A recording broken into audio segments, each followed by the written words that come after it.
Meu nome é Jordão e eu faço parte da Liga Acadêmica de Cardiologia, Ala Cardio, da Universidade Unicilma.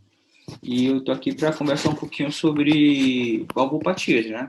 E nós vamos escolher justamente a estenose mitral.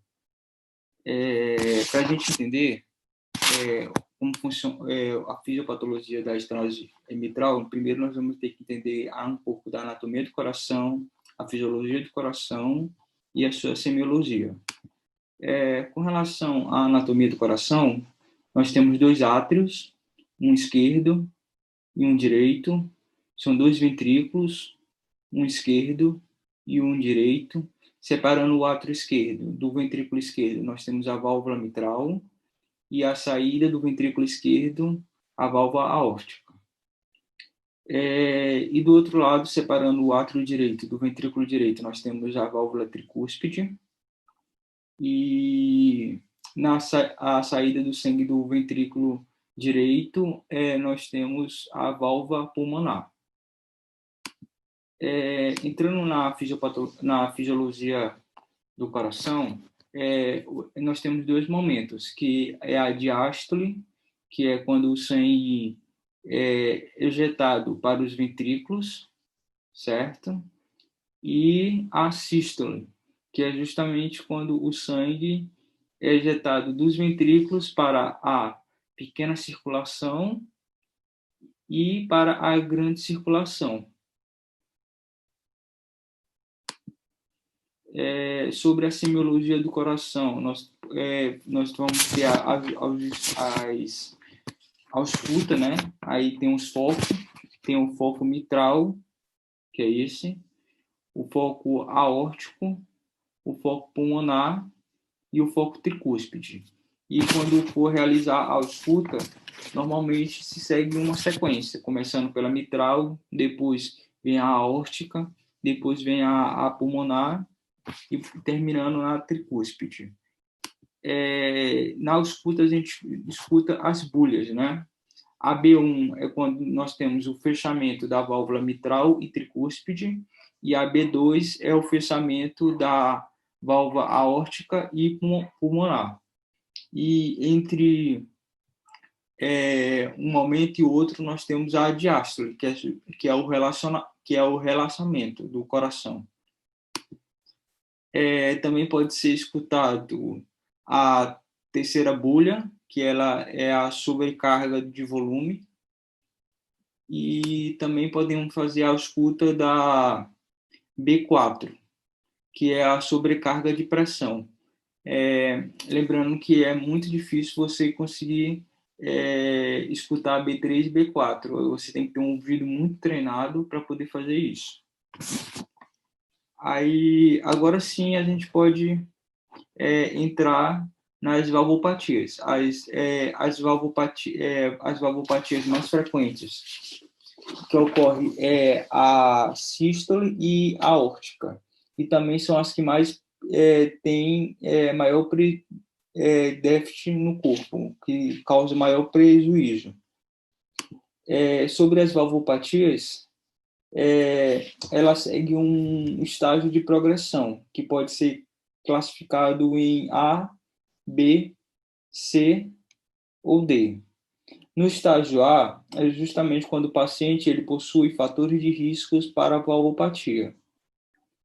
No caso B, é quando já temos uma valvopatia, mas ela é classificada como leve e moderada.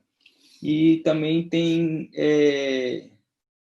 características assintomáticas, mas sempre tem que ser feito o exame, porque essa doença ela é progressiva. Então, um paciente de leve ou moderado pode sim passar com muita facilidade para um momento grave. Na classificação no estágio C, a valvopatia ela já é grave, mas porém ela é assintomática. E na D, ela é grave também, só que sintomática. Apenas para classificação de cirurgia, a indicação ela é de classe 1. E a indicação de uma cirurgia, ela só tem os requisitos se nós formos da classe C, ou seja, uma valvopatia grave e sintomática. Ou se o paciente já estiver apresentando algum débito na pressão arterial ou diminuição da frequência de ejeção do sangue. Agora, falando especificamente da estenose mitral, ela 90% das vezes que ela ocorre é por causas reumáticas e a estenose mitral ela é 65% de todas as estenoses. Ela é a mais frequente nesse caso. E também ela é mais comum em mulheres. Cerca de 2/3 acontece no sexo feminino. E ela acontece quando temos lesões renais crônicas mais comuns. A evolução da estenose mitral, ela se dá primeiro como uma lesão, depois vem a estenose e depois a insuficiência. Algumas causas que são um pouco mais raras de provocar estenose mitral. É a causa congênita, endocardite infecciosa, endocardite de Lieber-Streicher, que está relacionada ao lúpus, amiloidose, síndrome de Hunter-Hunter. Falando sobre a histórica natural da doença, né, como nós vamos ter uma dificuldade da passagem do sangue do átrio esquerdo para o ventrículo esquerdo, porque a válvula